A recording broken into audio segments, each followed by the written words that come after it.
Good morning, Tara. Can you hear me? I can. Can you hear me? I can. How's it going? Good. How are you? I'm doing really well.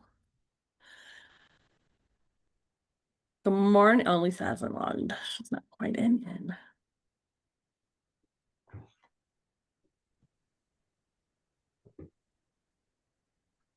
Good morning. Good afternoon. Oh, you're right. You East Coasters, it's lunchtime. Yeah, or almost afternoon. Good noon. Mm-hmm. Oh, let's see how many we get. We had 16 register. I was like, wow. Hmm. Let's see if we get them all. Jay, some of this might just feel like a little bit of a refresh from last week. That's what I was wondering. I was like, I wonder if there's going to be some redundancy from last Yeah, week. it's absolutely because you guys got that, I had just revamped that relocation PowerPoint training Yes. section Uh-huh. and created like a bunch of these documents. And so Okay. All right. it's gonna be, yeah, very much a refresh from last week's training for you. But Okay. maybe that'll be good. I did generate a couple new documents. Okay. Good. I may have to step away for a few minutes. I got some workers here at the house, but yeah, I will I'll stay in touch as much as I can. Hi, Lisa. Morning, Suvi. How are you? I'm doing good. How are you this morning? I'm hanging in. It's afternoon now. Yeah, So I've all where been real up for people, 2 hours. yeah, where real people live, it's afternoon. I had a nasty headache this morning, so I'm just actually getting to work. Oh, So that sucks. That was me on, what was it, Tuesday? Or was that yesterday? Oh my God, my days are running together. I did they too do earlier that. this week. I just know I wanted to be up in time for this, so I took half the day off. Oh, you're so sweet. Just kidding. All right, I'll give them another minute or so. Hello, everybody. Hello. Just popped in.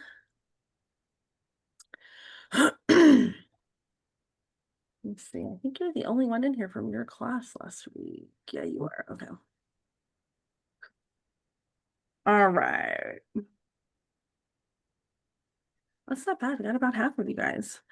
All right, I'm gonna just kind of start real quick.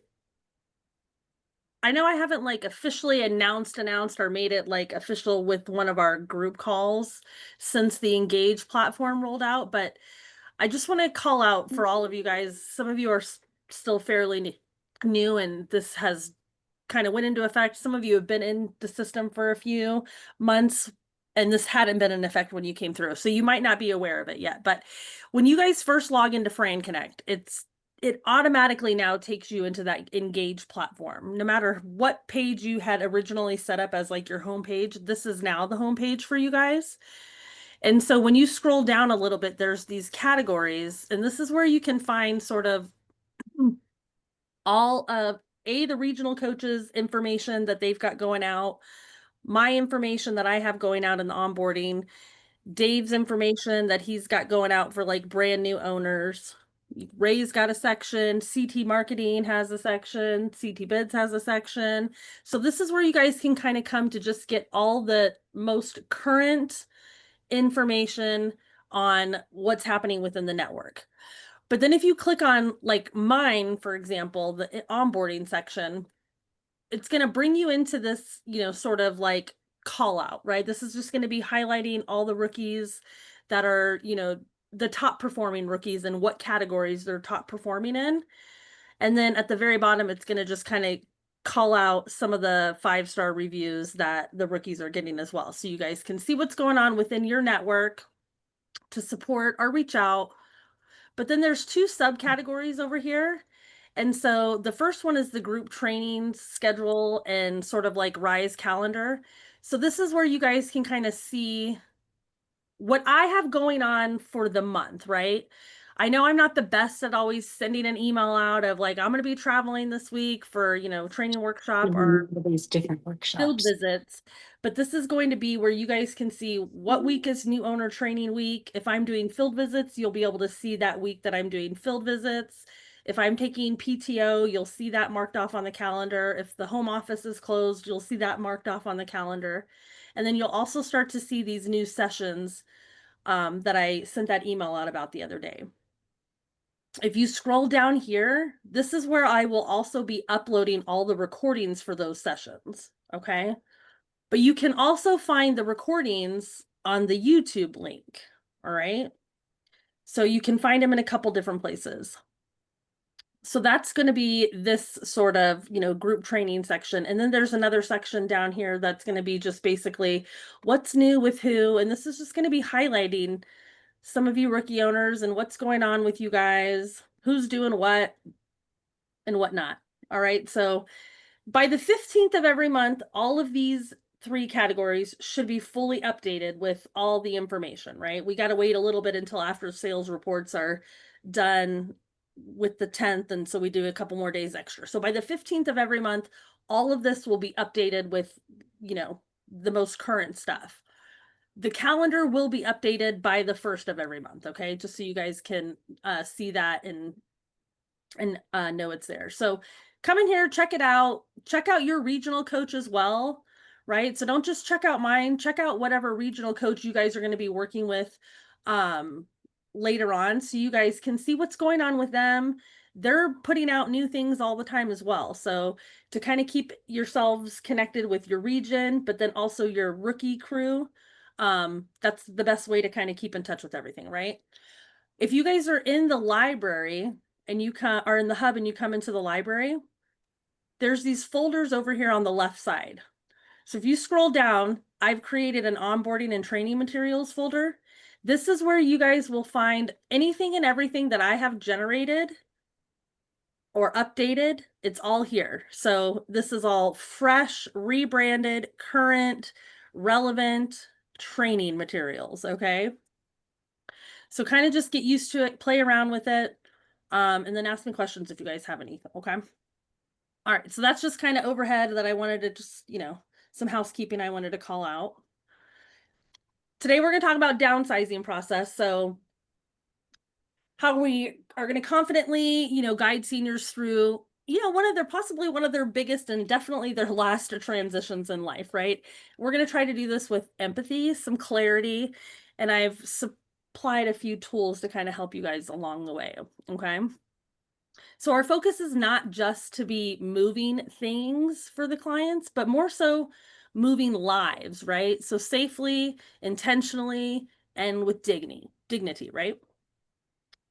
So downsizing versus rightsizing. They're very similar, but slightly different, right? So here's the downsizing process guide that you guys will get. And this is really just, ideally, we're helping clients let go with confidence and compassion, right? Reducing their possessions, usually due to having to move into a smaller place, or they're going to have physical limitations, or their life is changing on some level, right? Rightsizing is going to be more intentionally choosing items, choosing what matters most to them, right? So that's going to primarily be focused on like the function, the comfort, the memory, their identity, things like that, okay? So downsizing process guide's really just going to go through sort of what is downsizing, right? Just to be clear, it's meaning reducing possessions due to space limitations, right? Changing needs or life transitions. It's not about just getting rid of stuff. It's about preserving what matters most to those clients, okay? So here's just some guiding principles. Empathy first, always empathy first, right? So acknowledge the emotional weight of letting go. This is going to be hard for several of your clients. I also generated, probably not for all hoarders, I shouldn't say just hoarders, but just in general, those clients that are having a hard time letting go of things. I put together this sort of like helping senior hoarders. So there's a section here for approaching this for the adult child. There's a section here for approaching it for your like staff members or you as the owner. And then the bottom section down here is a little guide for the client that you guys can leave behind. So these can be like tools that you can leave with the family members, with the adult or the client, or with your staff in general, just to kind of really make sure they are staying connected with that empathy first section. Okay. All right. Swap back over here to this downsizing. We want to talk about clarity over clutter, right? So we want to help clients focus on the functionality and the comfort of items. And then we want to pace that process. So we want to schedule this in small, manageable sessions. So usually you guys hear me talk about 4-hour sessions. This is going to be like a 1-to-1, right? We don't want to put 2 employees there for 1 client. That's going to be very overwhelming for them. If you have like husband wife duo combo, then you'll do a 1 to the husband and then a 1 to the wife. Okay, so that would be the only time you would have 2 staff members there if you've got like a husband and wife combo. And then there's just step-by-step guide here for you guys. So first is going to be setting that stage. Second is going to be that sort with purpose. This is going to be leaning into sort of that must-haves, the need-to-haves, and then the want-to-haves. Those are going to be your top priorities as you guys are guiding them through this downsizing process. There could be what we could call bonus categories, right? So that would be like nice if there's room, legacy gifting, or use it or lose it test, right? So this is going to be like, would you buy this again? Are you using this right now? When was the last time you used this? That sort of thing. I don't know if somebody can mute. There's some background noise going on. Can somebody mute them if they've got background noise, please? Okay. And then use visual tools, right? So you guys have, those of you that are using Sweet Home 3D or any kind of floor planning platform that you're leveraging, show them that floor plan to help guide them on what will fit. This will also give them like the autonomy to still make decisions, right? So if they in the beginning are like, I want to take 20 of these items, all right, we'll measure all 20 of the items, take pictures of them so you can kind of reference them when you do the floor plan, and then put in there their top, like, 15 or 17 or whatever will actually fit in the space. And then you can have the few pieces that don't fit sort of hanging out over here on the side. Sit with them so they can see a couple variations of what that floor plan is, right? Keep them involved with that process. Let them have that autonomy over some of that decision making, okay? It'll give them a little bit more peace of mind, right? Ease. It'll reduce that stress and that worry of what's the space going to look like? Is it all going to fit? What am I taking? What am I not taking? That sort of thing. And then again, make sure you're taking pictures of those pieces of furniture that they are taking. If they are taking all the things on top of the furniture or inside the furniture, photograph those as well, right? We're really trying to mirror their original familiar home with this new place that we're transitioning them into.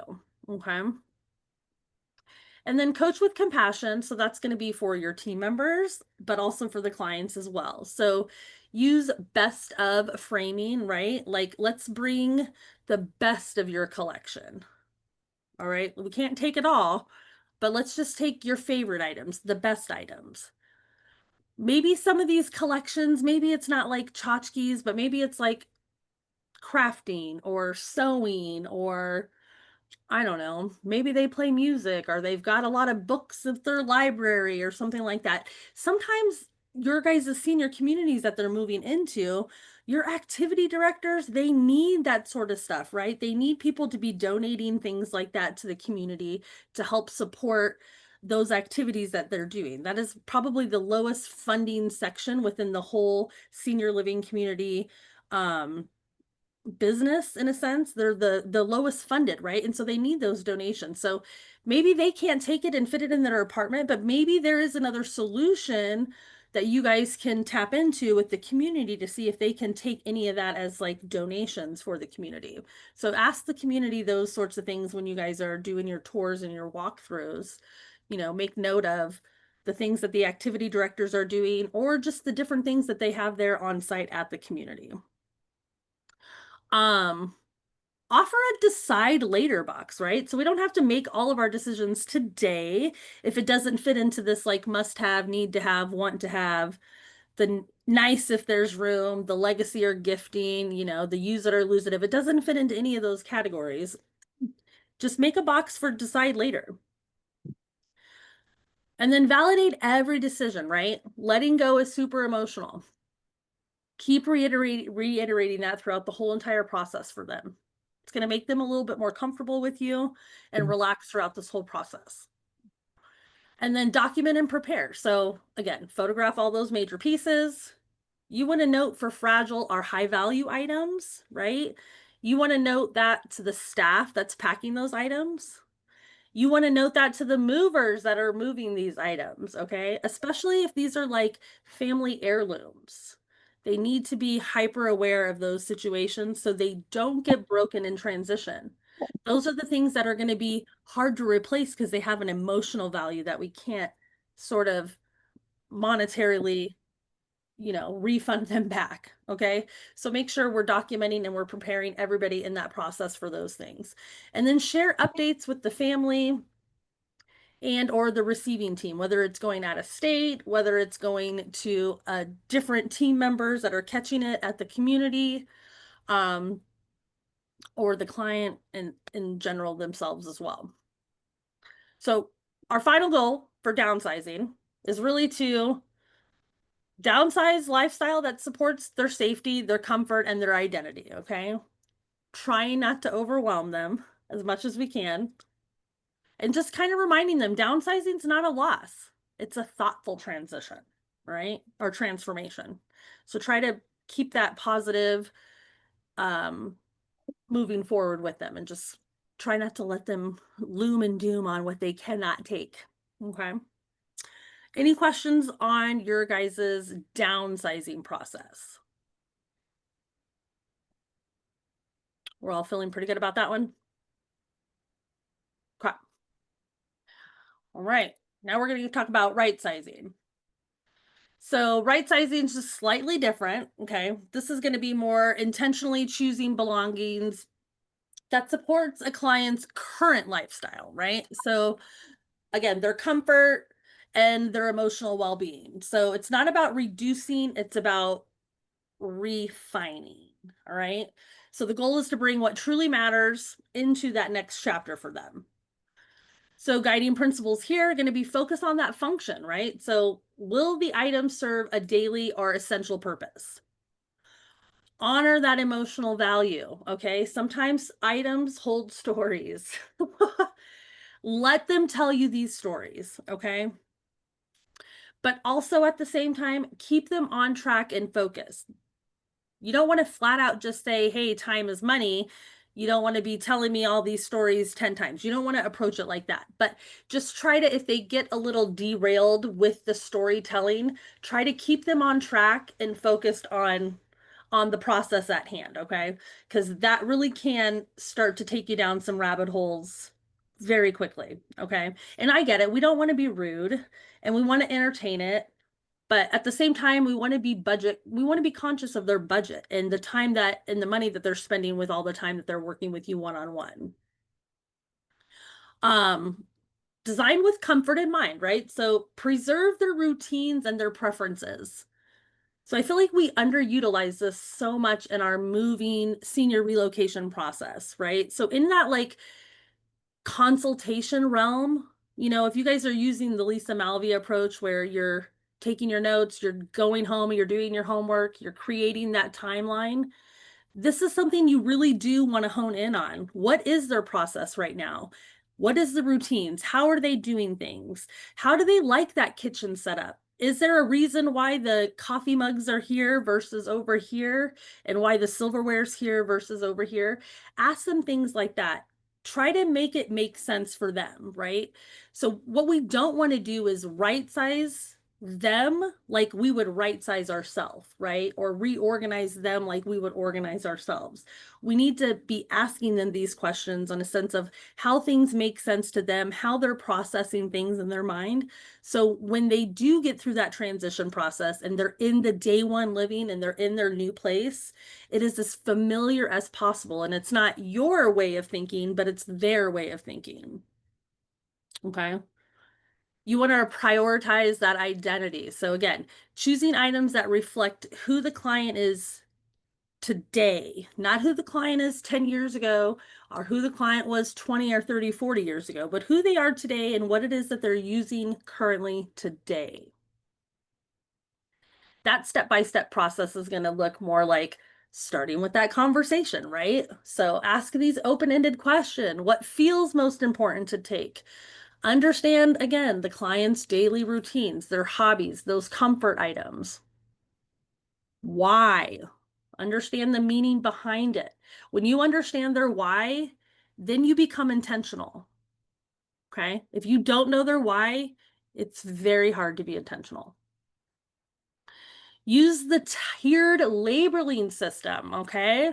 So help clients sort items into clear categories. Again, we've got the must-haves. So these are crucial for safety, for health, for daily function. Your need to have items, these are going to be more emotional, comfort, routine.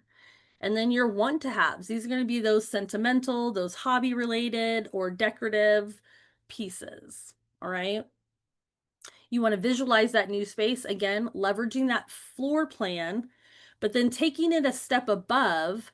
And when you measure your floor plans, you want to also measure and take pictures of your cupboards, your cabinets, your drawers, your closet spaces, right? If there's shelves in there, how many shelves are there? What are the size and the depths of these shelves? The drawers, same concept, right? Because they're going from sometimes usually very large kitchens into very small kitchens or kitchenettes. And so they need to be able to visualize. They don't have these, 24-inch cabinets anymore that have 5 shelves inside of them. They've got like a 14-inch cabinet that's maybe got 2 or 3 if they're lucky. All right. So measuring inside of those spaces. So when you come back into their original home, when you're right sizing them, a lot of owners are taking like blue painter's tape into some of their kitchen cupboards. They're emptying out some cupboards and then they're taking blue tape and they're measuring off. This is how much space you have in your new kitchen, right? You've got 4 cupboards, 3 tiers, and this is, within the blue tape is how much space you have within there to store stuff. So when you can start to get them to visualize that alongside of that floor plan, now they're moving and taking things with intention, right? Again, with that in mind, must have, need to have, want to have, they're only putting those items that they must have, they need to have, they want to have. And then if they still have room left over, great. Then we can take some of these extra things that just make us feel good because we like clutter, right? Type of thing. Reinforce that idea of simpler, easier to navigate home. Keep talking and bringing it back around to the safety hazards, tripping hazards, too much stuff. If they fall, how are we going to bring in, what do you call it? Like a wheelchair for them or like a stretcher or something like that, depending on how bad the fall is. We need to be able to have space for multiple people to move around within this apartment, okay? Support that sorting process, right? So again, schedule this in short sessions. I really only recommend 4-hour sessions. And I say 4-hour sessions just because a lot of the labor laws for part-time people require you to at least minimally schedule those people for 4 hours. If that's not your labor law in your state, then maybe 2-hour sessions will work for you. But most part-time people don't want to work for less than 4 hours a day. So just kind of keep that in mind. But then also we don't want to overwhelm the client. We don't want to spend too much time in there because again, they're going to be doing the storytelling and talking about everything as you go through that process. And we don't want to spend 6 hours doing that where 2 of those hours are sort of like storytelling time, right? Or show and tell time. That's what I used to call it for my team. encourage a best of mindset, right? So let's again bring only your favorite items. Let's bring the best of these items instead of the whole collection. Let's just take the few that really have the most meaning for you. Again, donate the rest. Maybe we can donate to the community or somebody else locally. And then use that decide later box to help them for those uncertain items. Celebrate the selections, right? So reflect on how these items represent their next chapter. Reinforce that right sizing is positive and it's going to be empowering, all right? So our final goal for right sizing is really a right-sized home that feels like home. It's functional, it's comforting, and it's relative to who the client is, right? Right sizing clients, peace of mind and confident transition into that new space for them. Anybody have any questions on right sizing or right sizing versus downsizing? Do we feel like we kind of understand them both and how they're slightly different?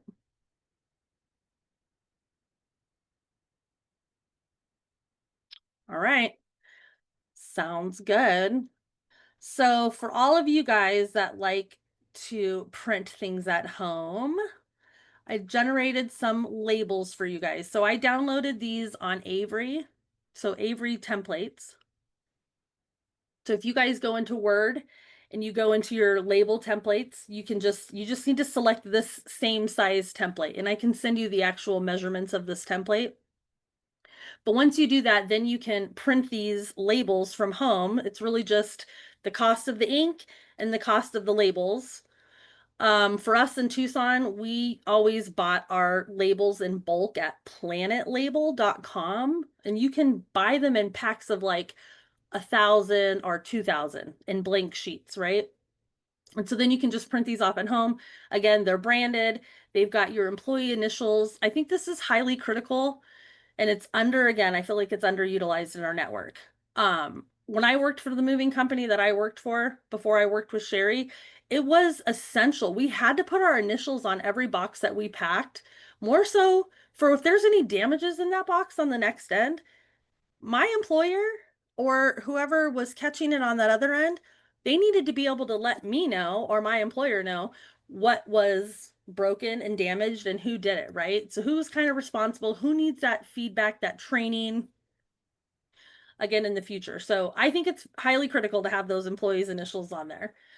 You want to have the room, the contents, and then just some notes, right? So if there was any pre-damage to any items, before packing, like for us here in Arizona, what we did was we would put blue tape over things that were broken or cracked or chipped, anything like that. So when you're unpacking it, especially if it's going out of state to another owner, when they start to unpack these things and they're seeing this damage, when they see the blue tape on it, they already know, cool, this was already pre-damaged before it got put into the box. It's always best to even take a picture of that damage prior, right? We're pulling, like, let's say teacups out of a china hutch and some of the teacups are missing the handles. It's best practice is to take a picture of that and let your clients know then as well. Hey, I don't know if you know, but I just found this in your hutch. It's already broken. Just want to let you know ahead of time so you don't think we did it. And then you can even let them know about your system of we're going to put blue tape on it so the other people know that it was damaged on that end when they're unpacking it. All right, everybody kind of clear on that? You can Yes. also put notes in here. Yeah, go ahead. Oh, sorry. I was gonna say, yeah, I'm clear on that, but I did have one question. Yeah. This is a normal 8.5 by 11 probably piece of paper. Yes. So it seems like the writing would look really small. How did it seem when they're on the label? Like if you have older clients, if they were to be unpacking themselves, can they really read what's on there? It looks like it would be small to me. Let me see. Yeah, it is a size 9, but this is just like the printed. Whoever's writing is what's going to be, you know what I mean? That's what Right. they're going to be reading is the handwriting. Yeah, so they'd have to try to write bigger Yeah. than So what's on there. you guys can go to Avery and actually like go to avery.com and you can create account and you can actually create labels like this. Okay. And you don't have to pay to have them printed there. once you save it, then you can download it to the PDF or to a Word document as like the template that you can print at home. So if you want to go a little bit larger, they do have labels that are 6 to a sheet. And those are slightly bigger. So the font and everything would be bigger for you, Leanne. And so that might be the label that you want to use. For me, I was thinking, man, 6 labels to a sheet, that's going to get very costly and expensive. Yeah, So that's no, where my right. mind was when I was doing this. But Mhm. they do have like 4 to a sheet. They do have 6 to a sheet. So if that is something you're wanting to Yeah. conscientious of, that's just all I did, you know. Like So right now, the client we're packing, they're old or all of our clients are mostly going to be older, right? They can't see as well and whatever. So anyways, we were writing on this label that we put on there. And his first thing was, he's a very grumpy man. He says, kind of "I'm read not it. going to be able to read that." And then Yeah. I showed him and he goes, "Well, yeah, I guess I can read it." Cause we tried to write real clear and big. And, so that's the first thing I was thinking of. Sorry. No, you're good. So if that is the case, and again, you can, change these up for Okay. different clients. Maybe you Okay. have clients that need that. Maybe you have clients that don't. So Okay. if you want to purchase 2 different size stickers, have 2 different size Okay. labels. That So way I you can can be a little create bit for more free on Yeah. avery.com and download it even if we don't buy the label from them. correct. Okay. Yep. And then again, Planet Label is where we got all of our labels. So like we would get packs of labels for like 1,000 or 2,000, and they're as cheap as like $30 or $35, right? And then it's Sure. just the ink that you're paying for. Okay. I also generated some of these labels. I just love me a good label and color system, right, guys? So here's some more like visual prompts for them, right? You can leave them these stickers behind. They are branded, must-haves, the need-to-haves, and the want-to-haves. So they're clearly labeled and identified throughout the system for everybody, your team, the clients, the family members. Again, I made these on avery.com, printed, downloaded that template. Okay. All right. So let's come in here to this like, Ray, you yeah, can go ahead. also, in any Word, you can just go to mailings and all the Mhm. templates are there. So even if you don't want to use the Avery site or get a cheaper version of the labels, you can just pull it up through the mailing What I option. found or- with that within the Word template is that the way it's formatted, the way they've formatted those labels in there, sometimes you can't like get it centered or move it around the way you want it. So that's why, because I started that way too, Tara, and then I was like getting so annoyed with it. I was like, it shouldn't be this hard.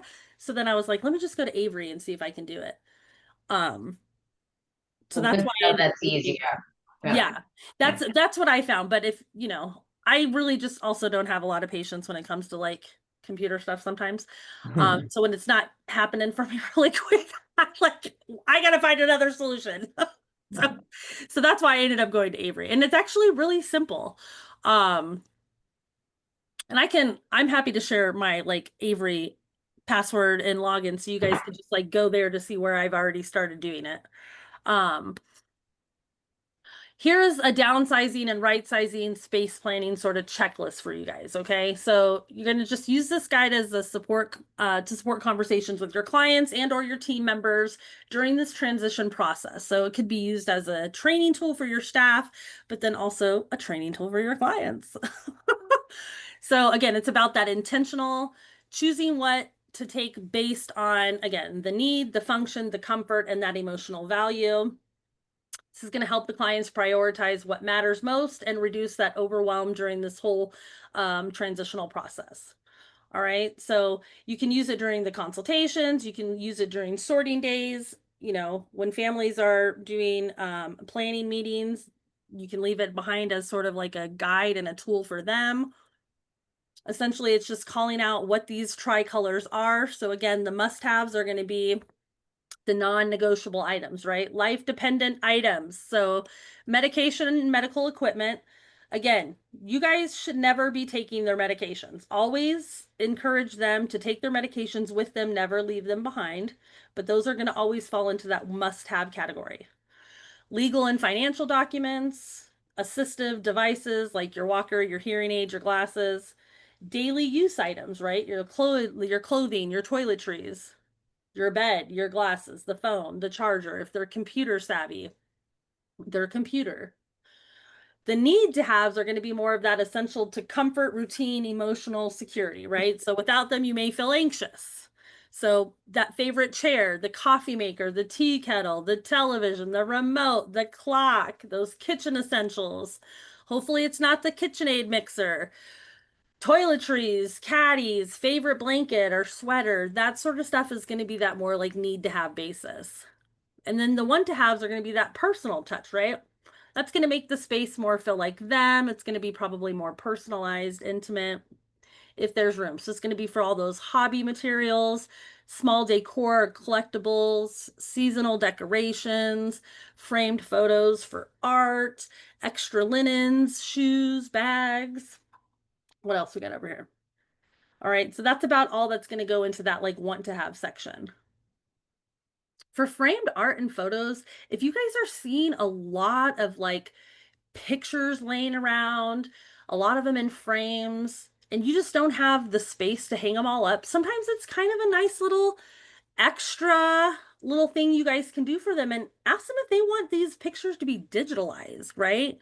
I mean, that's an extra service you guys can do. It's another upcharge that you guys can have, bringing in some additional revenue, but just getting all those photos digitalized for them, and then just recommending some of those digital picture frames where the pictures are just constantly moving through, right? So that'll help reduce some of that clutter, but still allow them to take it all with them, right? So we want to empower them, but we also want to be problem solvers as well, okay?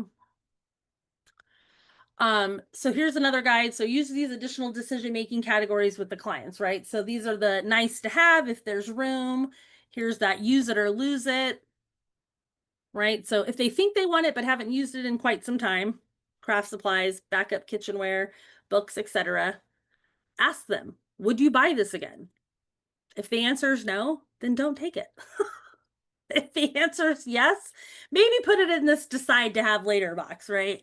Just in case, especially if you feel like, yeah, they're probably not ever going to use it again. Those nice to haves at the rooms, these are going to be like they enjoy these items, but could live without if they had to, right? So more of that seasonal decor, again, the hobby supplies, duplicate items. We definitely don't want to encourage taking duplicate items. If the space allows, then we will, but typically the space is not allowed for duplicate items. The legacy or gifting items, right? So items they love, but know they won't use anymore. They could bring joy to somebody else, right? So these are great for early inheritance, family gifting, or donation with intention, right? And that could be to like charities of choice, depending on what kind of items that they are. And then those uplifting items. So belongings that add comfort, identity, or joy to their new space, their favorite art, that soft lighting, well-loved quilt, house plants. Oh my, the house plants galore, right? Again, are those framed memories. So these are going to this is what's going to make the home feel like home to them, right? So just keeping it in mind, helping them work through all these items, and then just trying to find some solutions for some of the items that they want to take, but they really just cannot take. So think outside of the box, you guys, okay? Always think outside the box for those things. Here's some bonus tips for right sizing and space planning, right? So again, photograph each room, piece of furniture before packing it. Prioritize that vertical space, right? Especially for all those clutter people that we want to just kind of say, no, we can't take all this stuff.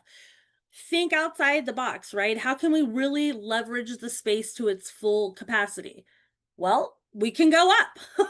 Can't always go out, but we can definitely go up. So maximizing that function using risers, over the door hangers, under the bed storages, that sort of stuff.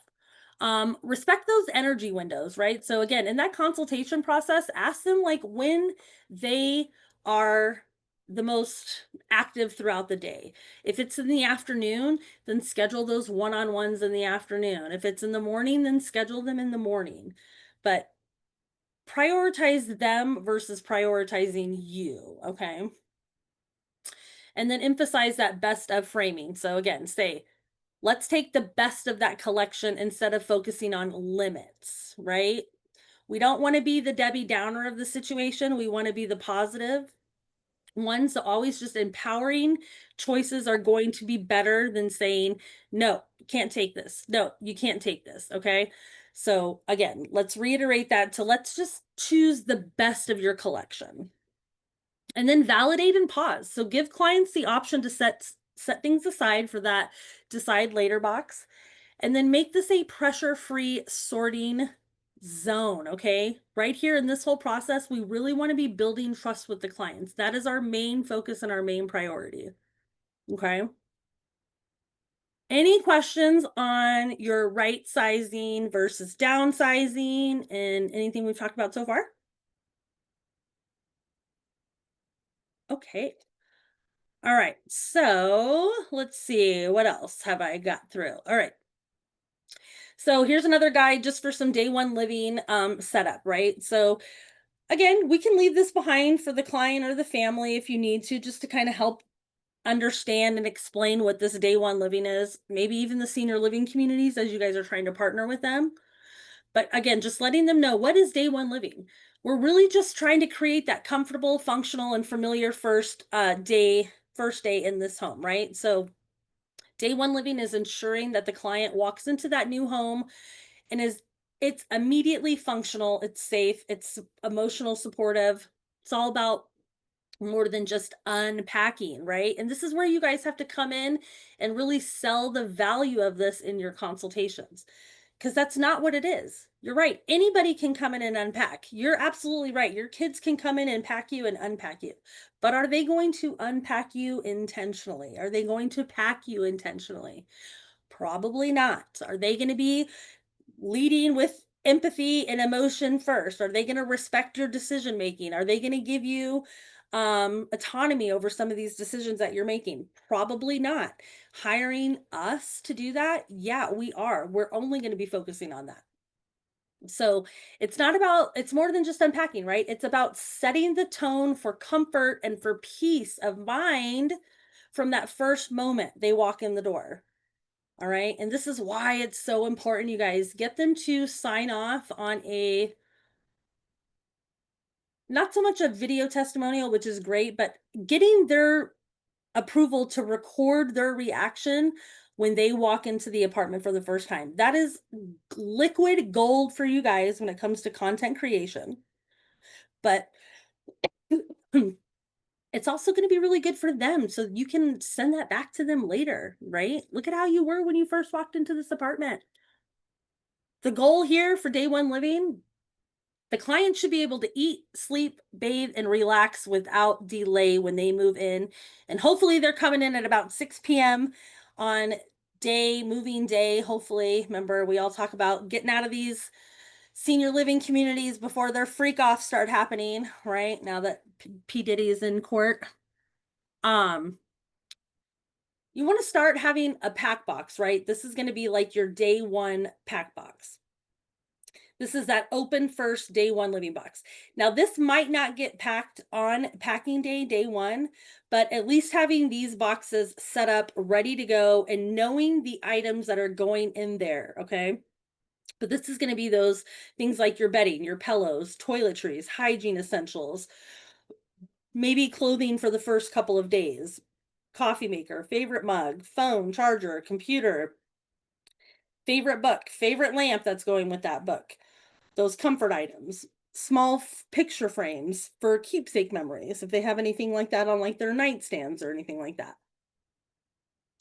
Best practice for setup is going to be label all these day one boxes clearly. They're all going to be labeled open first. You can label them day one, whatever makes sense to you and your team, but make sure they are marked and ready to go, especially if you guys aren't going to be the one unpacking them, right? Like Leanna, if she's got her client that's going to be unpacking, they need to know that these are their essential boxes.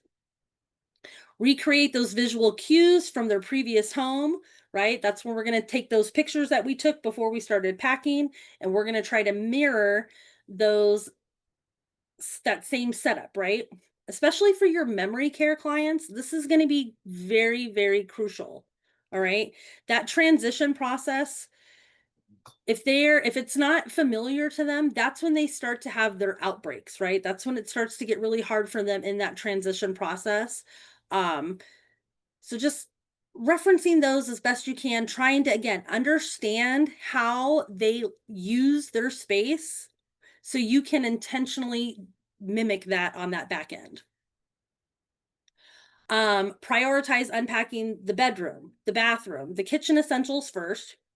Plug in all the lamps, the computers, the TV. You're going to reconnect everything that you disconnected when you packed.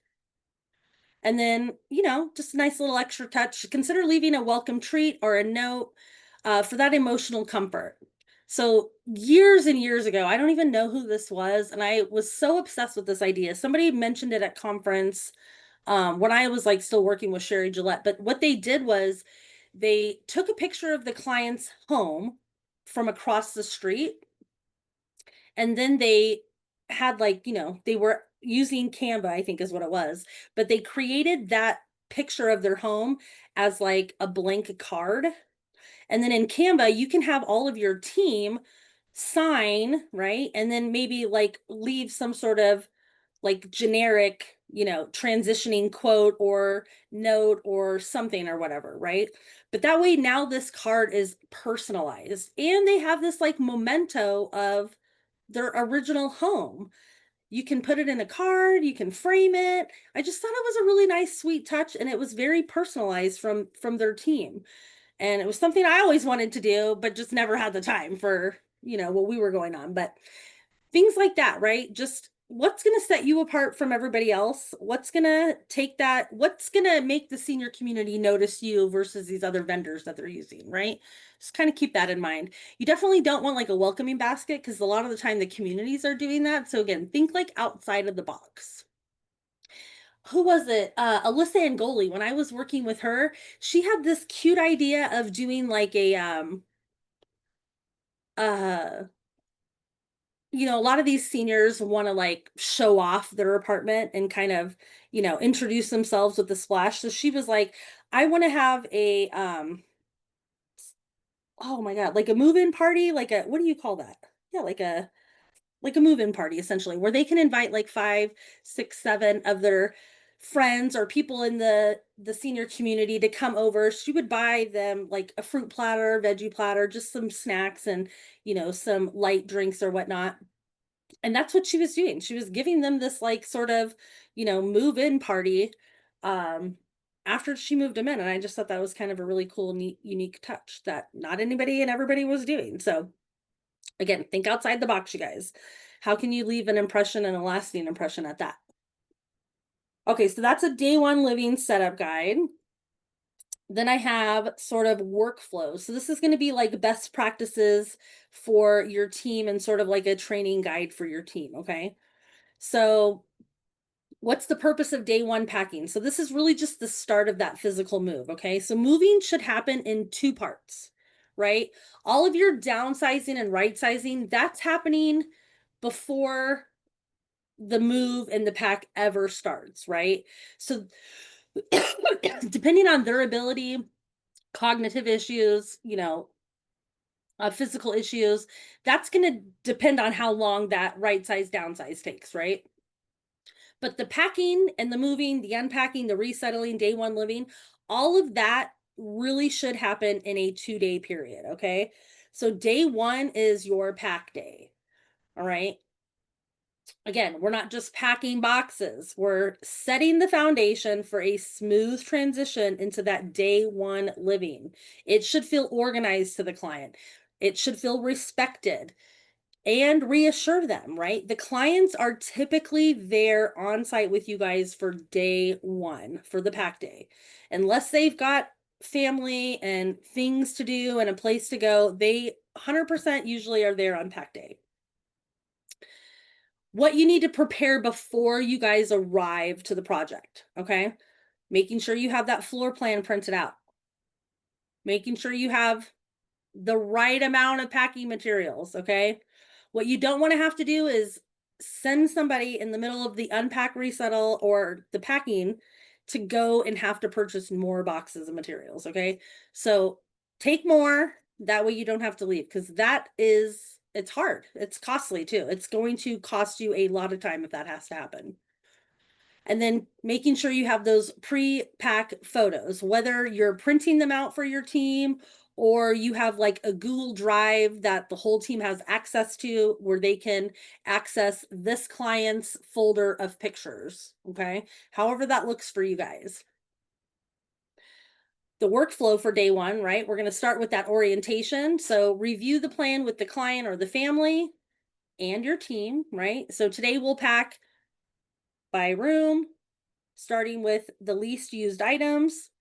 Reassure them they will still have access to everything that they are going to need tonight, right? Photograph those key areas if they have not yet been done, all right? Sometimes I understand that happens the day of packing. Just make sure if you haven't photographed them, you are doing that before you start packing, all right?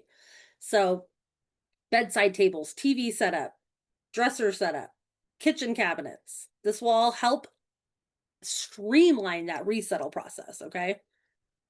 Pack low use areas first. So extra linens, guest rooms, decorative shelves, seasonal clothing. Start easy, get big wins very early, very quickly. Label everything very clearly. If you're using those labels, it's kind of hard to not be very clear in those. Make sure you're writing very legibly too, okay? We are not doctors. We should have very clear penmanship, especially if our clients are not going to be having us unpack them. And sometimes they're just taking so much stuff because they have like a storage closet or a storage container there on site that they can put things in. So those boxes might not get unpacked until that season comes around, and maybe that's where your holiday decor are. So if it's not even ever going to be unpacked, again, make sure you're legibly writing on all those labels. The room it belongs in, the contents that's in there, and that priority, if it's open first or if it's like a non-essential. We want to protect personal and fragile items, okay? So do not pack medications. Do not let your team pack medications. Do not pack glasses or hearing aids because they might need them that day.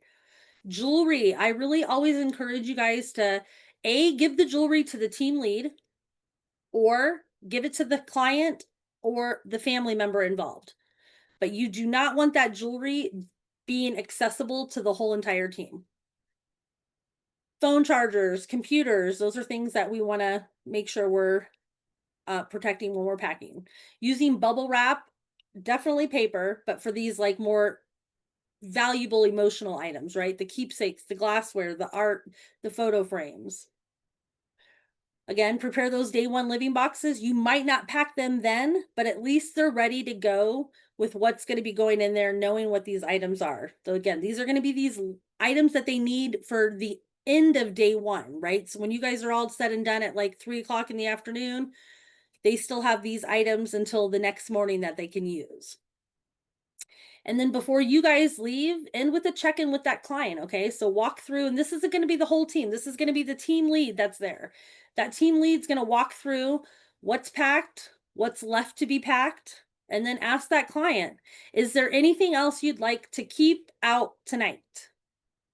So if you packed something, unpack it if it needs to. You don't want to get that call at 6:30 that night. The client's upset, frantic because they can't find something. You don't want that. So making sure when you do that walkthrough, is there anything else that you need left out? Did we maybe pack something that didn't need to be packed? All right. And then provide that reassurance about tomorrow's plan. Make sure they have their plans in place. Okay. Day 2, the clients cannot be on site. They shouldn't be. It is a hazard. All right. It is a safety hazard. They are going to be in the way. You're going to have 3 or 4 moving guys rolling around with dollies, 2-man carrying big pieces of furniture. They just don't need to be there. And if they're there, then it's totally eliminating that like day 1 living factor. You want that surprise factor when they walk in, right? So reassuring them everything's going to happen on our end. We're going to take care of things, but making sure that they have a plan, whether they're hanging out with friends, family. Sometimes if they don't have anybody locally, ask the community. Sometimes they have an apartment that they can just hang out in for the day if they need to take naps and stuff like that. Maybe the community has activities that they can be doing throughout that day just to keep them busy, distracted, and out of your way until that, 6 p.m. when you let them come in and sort of reveal that apartment to them. You've all heard this tip from me, hopefully. But make sure for all of you part-time staffers that have, I can work Monday and I can work Friday, make sure for these moves, the reloads, that they are back-to-back days, that they can give you 2 consecutive days back-to-back. Whoever packs the boxes really should be the one that's unpacking the boxes. Again, that is going to be the most streamlined process for you guys. All right. Then you've got your day 2. So now we leave, we come back day 2. This is going to be that final coordination guide. So we're going to split the team up now. So we're going to have the team lead stay at the original house. And then you guys can have, however many at the other end, whether it's 2 or 3 people on the other end for the unpack resettle. The purpose of day 2, the packing and the moving, this is going to be about finishing strong, right? Completing the final pack, all those day 1 essentials that we left out overnight for them. Managing the movers. That's critical. That's probably muy importante. Okay. Ensure a smooth transition into that day 1 living. This phase requires coordination, clear communication, and attention to details. If your team lead is not attention to detail oriented, they are not a good team lead for you. All right. They need to be making sure these movers are moving with full hands all the time. Okay. They need to be making sure that they are packing and moving, that are loading the truck with the items that need to be going and not items that don't need to be going. Okay. We're here to reduce the client's stress, not add to it. So what you need to prepare for before day 2 is overseeing that final pack. That's going to be that 1 team member.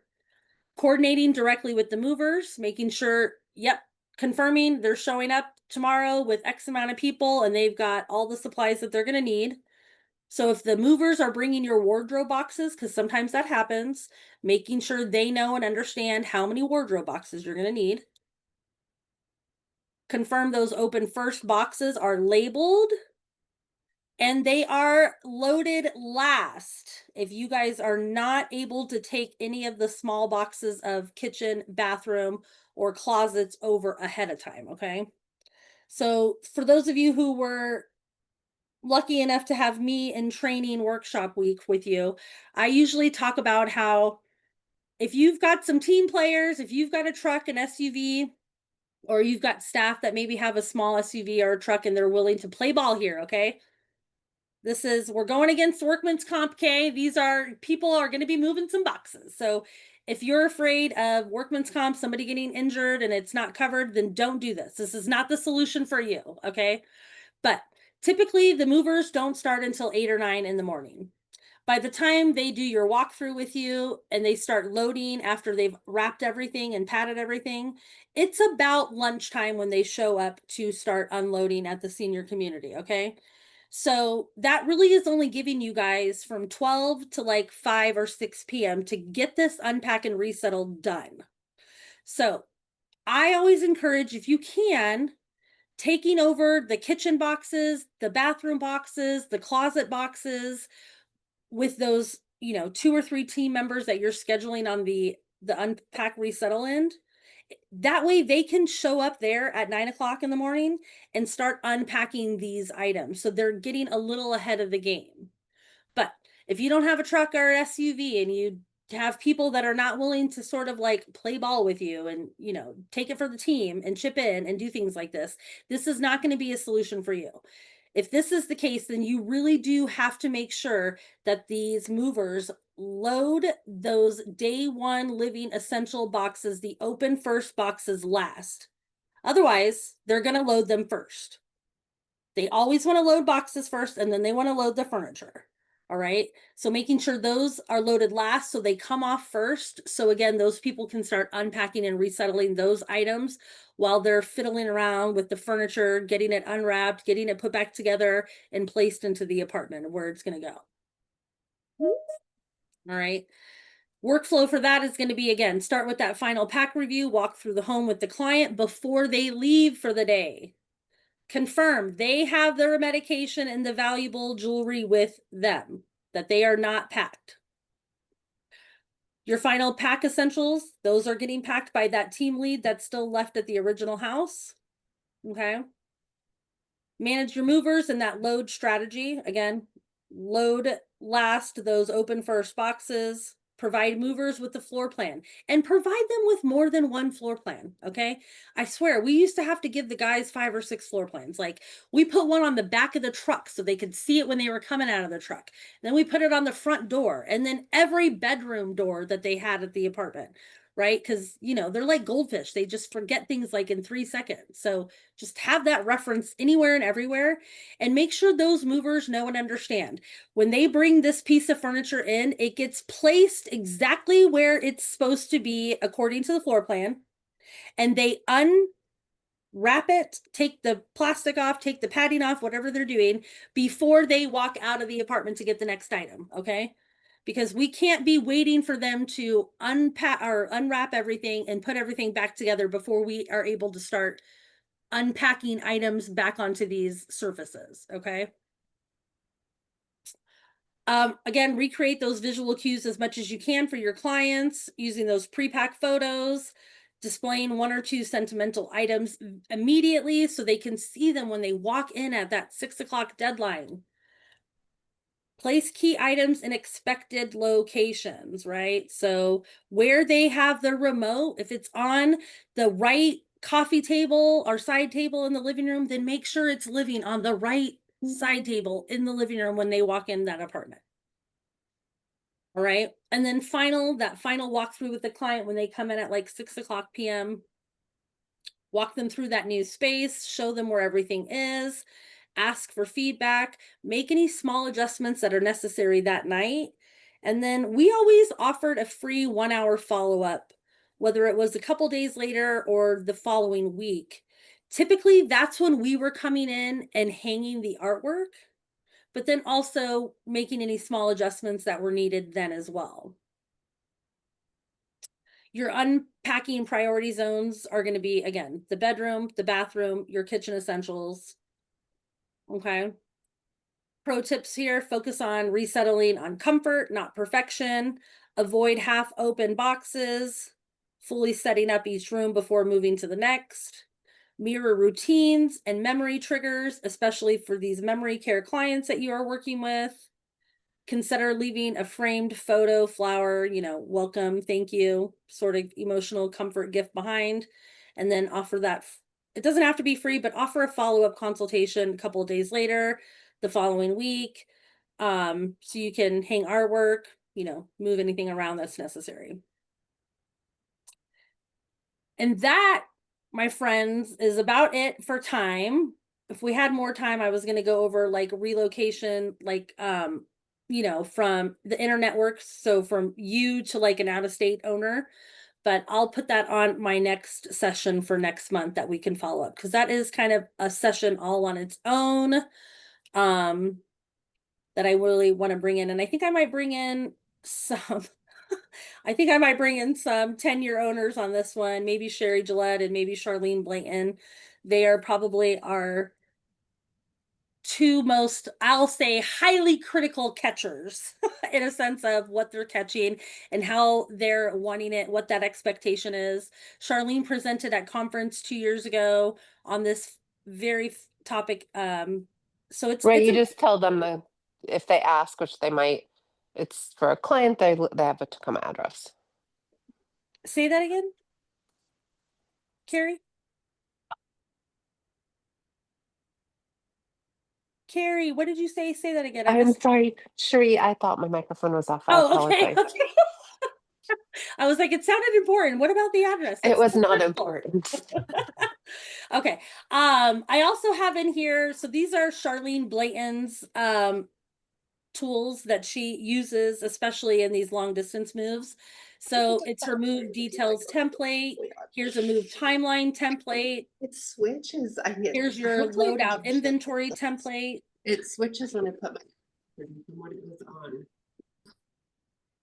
And then I also have here for you guys some sheets so you can do furniture measurements. You can use this sheet. What's the item number going to be? The furniture description, length, width, height.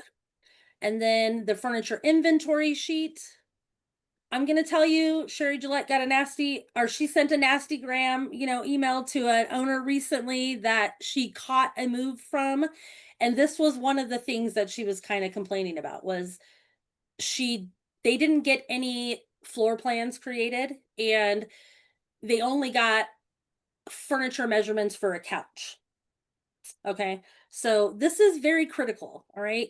Those people that are catching these projects, they're quoting based on what you're sending them. Okay. So they need to know what all is coming and how much they're catching.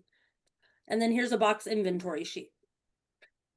And that, my friends, is everything minus the better together, which I'll do next month in the learn session.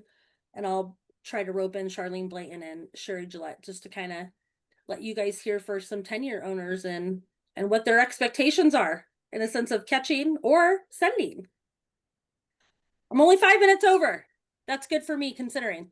Anybody have any last minute questions or comments or anything you want to share with the class? I just want to say thank you so much because this was really helpful since we're like coming up with that move on Monday. So since today should be our last day of packing, they're having a hard time deciding. The lady's very well, they're hard of hearing. But she's also like forgetful, I guess. I think she's starting to have some Alzheimer's or dementia or something, even though they haven't told me. She keeps saying, I'm so confused. And she's like, oh, I have to pack some shirts. It's like, no, we already have like a box full of shirts. The husband keeps reminding her what we've already packed. Well, I think you packed the wrong ones because what about these ones?